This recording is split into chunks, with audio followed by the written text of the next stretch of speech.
Hey everyone, and welcome back to Let Me Explain. Today, we're diving into something incredibly powerful and useful, data analysis basics for beginners. And don't worry, we're focusing on the essentials with no code required. So why should you care about data analysis? It's all about the power of insights. Data helps you make smarter decisions, whether it's for business strategies or your personal life. It allows you to understand trends and patterns, identifying what's working and what's not. And crucially, it helps you communicate insights clearly, turning complex numbers into simple stories everyone can understand. What exactly is data analysis? At its core, it's a four-step process. It begins with collecting and organizing your raw information. Then you move to inspecting for patterns, looking for trends, cycles, or recurring behaviors. From there, you'll be drawing conclusions, making sense of your findings. And finally, you'll be telling a story, communicating those insights through clear visuals and narratives. Before we dive into charts, the first crucial step is to understand your data. Broadly, we have two main types. On one side, we have qualitative or categorical data. This describes qualities or characteristics like product categories, customer locations, or survey responses. On the other side, there's quantitative or numerical data. This is information that can be measured and written down with numbers, such as monthly sales figures, website traffic counts, or customer age groups. Knowing the difference helps you choose the right tools and charts. Once you know your data, the next step is visualizing it. This is the art of visualization. Your primary purpose in visualizing data is often to show relationships, whether it's comparisons, distributions, or trends. The selection criteria for picking the right chart always comes down to your data and message. What story do you want to tell? Remember, simplicity is key for clarity. Let's look at comparing values and portions. Here, we have two excellent tools. The bar chart is your comparison tool.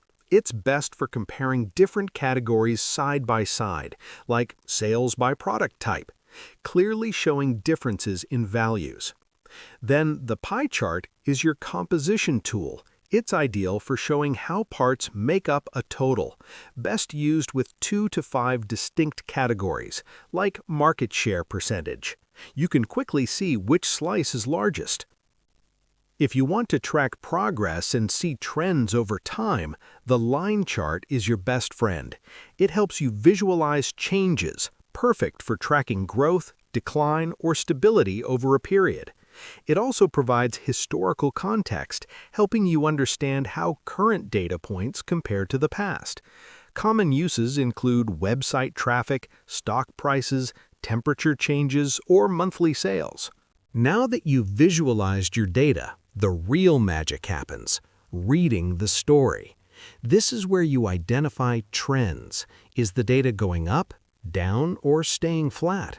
You spot outliers, those unusual spikes or drops that often signal special events. And finally, you'll look for relationships. Do two variables move together? Understanding these correlations helps predict future outcomes. It's about turning numbers into knowledge. Let's put it into practice with an example. Sales performance. Take a look at this chart showing sales of product A, B, and C over 4 quarters. From this, we can quickly identify some key insights. For our market leader, product B consistently leads in sales across all quarters. We also see a clear seasonal trend. Sales spiked in Q4, likely due to the holiday season.